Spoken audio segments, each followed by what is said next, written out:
The American Academy of Pediatrics is out with new guidelines for the first time in 15 years when it comes to the treatment for childhood obesity. AAP now says weight loss drugs should be considered when treating children. Don't be afraid of the dark. Be careful with stars. Not every light is gonna guide you, baby. That was a recent news report that highlighted new guidance for childhood obesity. Recent reports show pediatric obesity has more than tripled since the 1960s, from 5% to nearly 20%. That means that almost 1 in 5 children are classified as obese right now. And this is after growth charts have been updated because, quite frankly, many children's height and weight wasn't even on the map from the 1960s charts. This is a challenging and dark place for many parents, but it's also something that we as a community should be aware of and prepared to offer encouragement and support for in our community. What we're hearing from professionals is that weight loss drugs and dangerous surgeries are now on the table. It's a dark time, but we at Celebrate Kids are talking about this to bring light and give hope in these moments. So let's turn to Dr. Kathy now for some guidance. So Dr. Kathy, there's a really unique thing that we've seen come down the pipe here in the new year, and that is something that's coming from the American Academy of Pediatrics that has recently released new guidelines for treating kids that are overweight. For kids 2 to 18, what we're finding from different studies is that obesity is really defined as a body mass index at or above the 95th percentile for a child's age and sex. Rates of pediatric obesity have more than tripled since the 1960s, from 5% to nearly 20%. Last month, the CDC released updated growth charts to take into account how many more children and adolescents now have severe obesity, well above the 95th percentile. By 2018, more than 4.5 million kids qualified as obese, and that's the reason these old charts have needed to go higher. And so the American Academy of Pediatrics has released some new guidelines calling for the treatment of obesity. It's really a chronic disease, helping to implement some kind of medical procedures at home by bringing more experts in to help kind of engage students and families and use what's called motivational interviewing.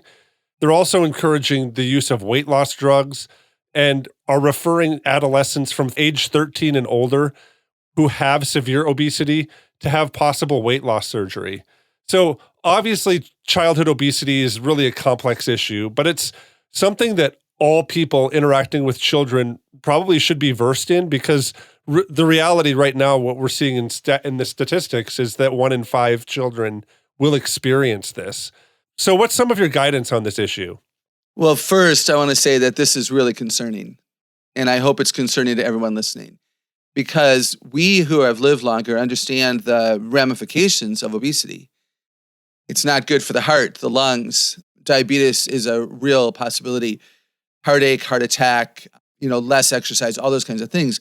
Less than a quality of life. It's harder for these kids to even walk, in the park with their dad, much less swing on a swing set or feel comfortable in a gym class, et cetera, et cetera. So there are huge ramifications, and I want us to feel the sadness and really concerned about what it means that these kids are overweight. And I think, to ask them, does it matter to you? To ask them, are you concerned? Do you understand? It doesn't do a lot of good to keep telling a kid to stop eating the donuts if they don't get the dangers of obesity. They like their sugar.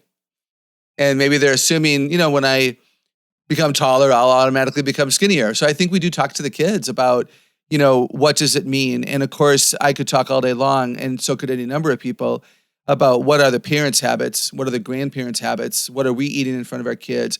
Fast food, healthy diet. These are challenging times. Busyness of parents, the economy. There are a lot of reasons probably that kids are not eating everything they ought to eat. But what about exercise? Those kinds of things. So maybe you'll ask me later about what I think of the surgery option, but I'll leave it at that for right now. That is really what I would love to go to next, because some of the reports that I've read have really talked about how this new American Academy of Pediatrics guidelines are being criticized from a number of different angles. And a lot of people are critiquing the criticism. They're saying essentially that weight loss drugs and weight loss surgery is kind of a last resort. But the other things that they're kind of bringing into this issue is really dynamic for me. They're calling for a lot more engagement from people outside of the home to participate really in some different things at the home. And so really it's almost like an intervention, right? They're kind of coming in and trying to intervene in terms of, rather than equipping maybe a mom and a dad, or rather than equipping a child with different tactics or different strategies or what have you, it seems like a lot of this is more about really attacking the obesity issue, the overweight issue, rather than kind of looking at what's causing it or what's driving towards it. So they're bringing in a lot of different aspects there. But I'd love to hear your perspective on this. What is the reality with these drugs and with the surgery? Why is that kind of a bad approach, do you think? Yeah, I appreciate that. First, let me say that it's not a bad idea to involve experts and consultants and, even therapists and those kinds of things if they're the right people with the same biblical worldview you have, if you have a biblical worldview, whatever your worldview might be. So I'm not opposed to that. I'm certainly opposed to somebody mandating a parent needs to do something, because parents are the first and foremost authority over their children, not the government and not, a social welfare expert, if you will. And again, don't take that out of context. There's a lot of, things I could say about that. But the quick fix, right, Wayne, I'm concerned about the quick fix. Pop a pill, take a surgery. We've got to be really careful of that. Even adults have to be really careful. Just earlier today, I had a headache, and I was opening the bottle of the, over-the-counter medicine that I've chosen to use. And I stopped and I thought, no, Kathy, you're simply thirsty and hungry. And I drank a glass of water and I had a snack and I didn't have a headache anymore. So are we aware as adults of what we're doing and what we're turning to in a time of need? And are we showing our kids that medicines are drugs? I hate don't call it a drug if it's medicine. Are we showing them that we can't learn a new habit, that we can't persevere and be diligent? Are we lazy? Those kinds of things concern me. I have friends as adults who have gotten weight loss surgery. It is no joke for an adult with additional self-control, with real medical needs that highly motivates them to take seriously their shrunken stomach or whatever's going on there. I can't even imagine children going through that and forever being labeled as, I was so lazy and so fat, I had to have surgery. And I would never call them fat. That's a bully playground word, but that's what they call themselves. So please, that's my gut response to that. Yeah. So that leads me to another kind of walk down a road there that I'd like to think through as we kind of wrap up our time today. And that is that whether our kids exhibit the realities of obesity or not, there's really a push in culture and in society for pleasure and comfort. And we talk about the role of pleasure and comfort kind of in the life of the believer, seeking peace and finding comfort and peace and joy in different things that the Lord has created. He's given us, food tastes good for a reason. I think that there's times inside of Scripture where we're told that Scripture is like honey and it's sweet on our lips, and it can kind of draw out these beautiful things that God's created for us to enjoy. So I'd love to hear you talk a little bit to this topic.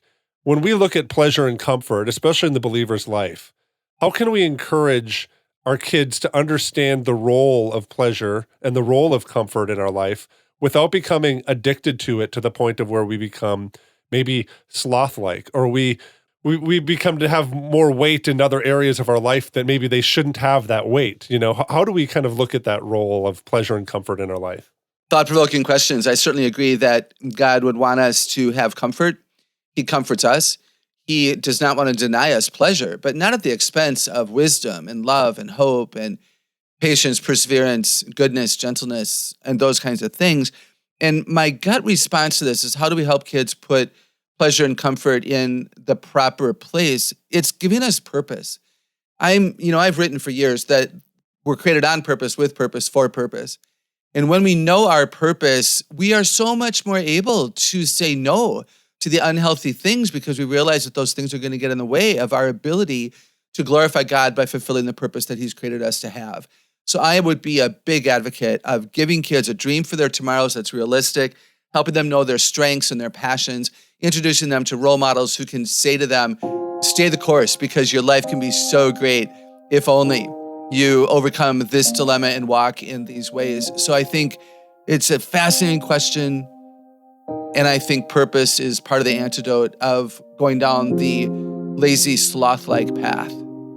Man, there's so much more that Dr. Kathy could say and has said on these topics. For us in our home, we have found incredible support in her books 5 to Thrive and 8 Great Smarts. They've helped us to communicate better with our kids during challenging times. We're grateful for Dr. Kathy's wisdom, but we know that she grounds her wisdom and her knowledge in the fact that God has designed this world on purpose, for a purpose, and with a purpose, to borrow her phrase. So now we want to turn to the cornerstone of Dr. Kathy's insight, the Bible. And today we're looking to read from James. And I love James. It's like reading the book of Proverbs, but with a New Testament, Jesus-focused calling to wisdom. So today we're reading from James chapter 3, beginning at verse 13. And this is what James writes. Who is wise and understanding among you? Let them show it by their good life, by deeds done in the humility that comes from wisdom. But if you harbor bitter envy and selfish ambition in your hearts, do not boast about it or deny the truth. Such wisdom does not come down from heaven, but is earthly, unspiritual, and demonic. For where you have envy and selfish ambition, there you find disorder and every evil practice. But the wisdom that comes from heaven is first of all pure, then peace-loving, considerate, submissive, full of mercy and good fruit, impartial and sincere. Peacemakers who sow in peace reap a harvest of righteousness. This calling from James is dynamic. James was an amazing person in the New Testament. Paul called him one of the cornerstones of the church. James had an opportunity to speak in important times in the life of the church. And when he calls us to be peacemakers who sow in peace and reap a harvest of righteousness, those aren't just mere words from somebody that kind of doesn't understand what life is like in challenging times. James stepped into darkness, but he brought the light of Jesus with him. And it's something that we know at Celebrate Kids that you are called to. And that's why we've formed this podcast, to encourage you, to give you courage, and to give you confidence and compassion as you lead your community. If this podcast has been anything of an encouragement to you, we want to ask you to share it with your friends. And if this podcast has also meant anything to you recently and you think that other people should know about it, would you leave a review and a rating on your favorite podcast app about this podcast? We love spending every morning with you here at Celebrate Kids. And on behalf of Kathy Cook, my name's Wayne Stender, and I want to say thank you for listening. And I mean really, thank you for listening. And we're looking forward to sharing more light with you for these dark moments tomorrow. See you then.